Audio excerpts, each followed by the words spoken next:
Hanging upside down for any length of time is a pretty bad thing to do, and as our hands-on with Resident Evil Requiem begins, we find Grace Ashcroft in this particular situation, struggling to free herself from a tilted gurney and to remove the cannula from her arm.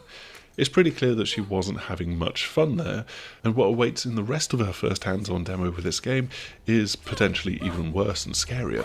It's another exemplary slice of modern Resident Evil horror.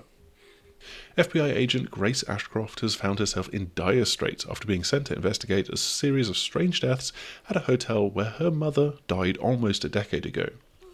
Just like Ethan in Resident Evil 7, she is a very different protagonist to series staples like Leon Kennedy or Chris Redfield, both of whom have grown into being ultra-competent fighters of big bad monsters and evil stuff. Grace feels completely out of her depth, simply doing anything that she can to survive, with little more than basic FBI desk jockey training to help her do so alongside her natural survival instinct. So what does actually face her here? Well, it's a creepy, poorly lit hotel, it seems. Venturing out after quickly interacting with everything possible within this room, there's the medical monitoring machine, the pool of blood that's come from Grace, and a written note. But there's also something that immediately starts to stand out in this interplay between light and dark. While this first room is brightly lit, you can flick on and off the room light and a small table light, completely changing the tone of the room as you do so. And why exactly would they give you that option if there wasn't a meaningful reason? We'll come back to that in a moment, but the hallway outside is bathed in this eerie red glow, and making our way to what looked like a kitchen area and finding the light switch reveals just a portion of this space with a harsh flickering light. It really is quite painful on a properly tuned screen. It's a bit of a dead end, so exploring further down the hallway, there's further pools of light and dark, adding greatly to this sense of foreboding.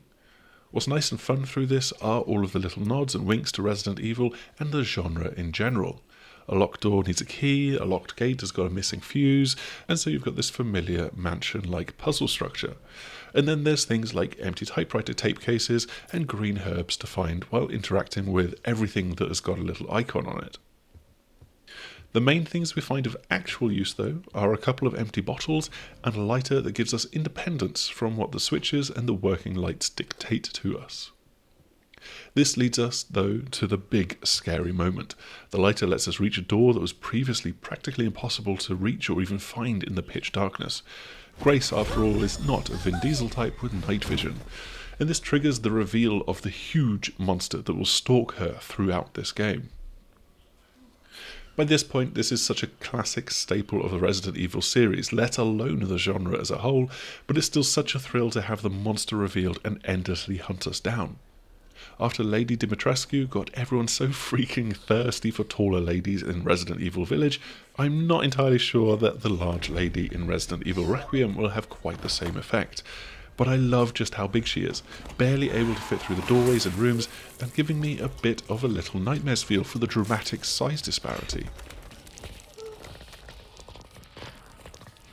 All that Grace can do is hide, wait, try to be quiet while searching for a screwdriver. This needed us to move a trolley around to stand on it, which could knock things off and make noise. But I was eventually delighted to lure the monster to this room with that noise and have her smash the trolley around in a surprisingly helpful way to get up to where I needed it to.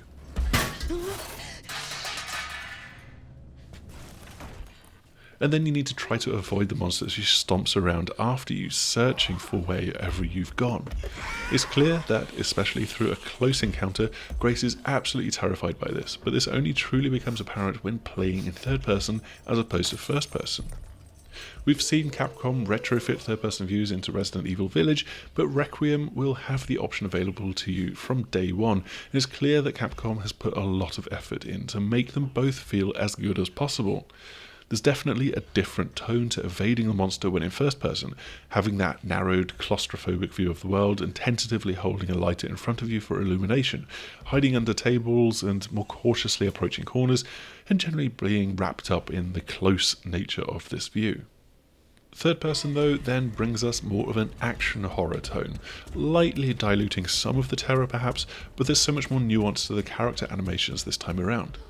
For example, the monster can burst through a wall, or after a tense and fraught cutscene and close encounter, Grace's movements are much more frantic. She staggers and stumbles while hurrying away. Her running animation is different, adding a bit more depth to her characterization that isn't quite so feasible to do when playing in first person.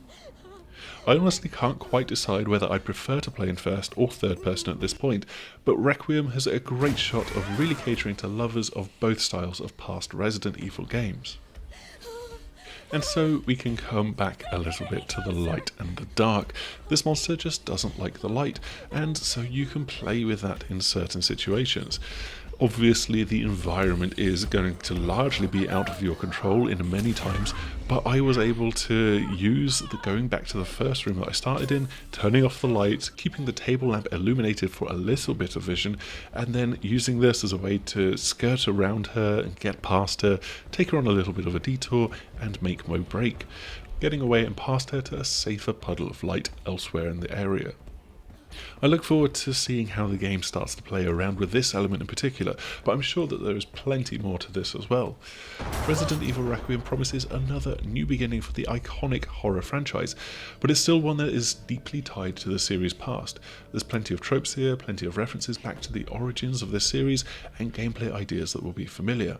But from my brief hands-on with the game, there's still so much to be excited about as well. Resident Evil Requiem is launching on the 27th of February 2026 for PS5, Xbox Series X and S, and PC, and we obviously cannot wait to see more. But that is all that we've got for our preview of the game. Hopefully you've enjoyed it, and if you have done so, make sure to like, subscribe, click the bell icon, all of the usual YouTube things, and we'll see you again soon. Goodbye!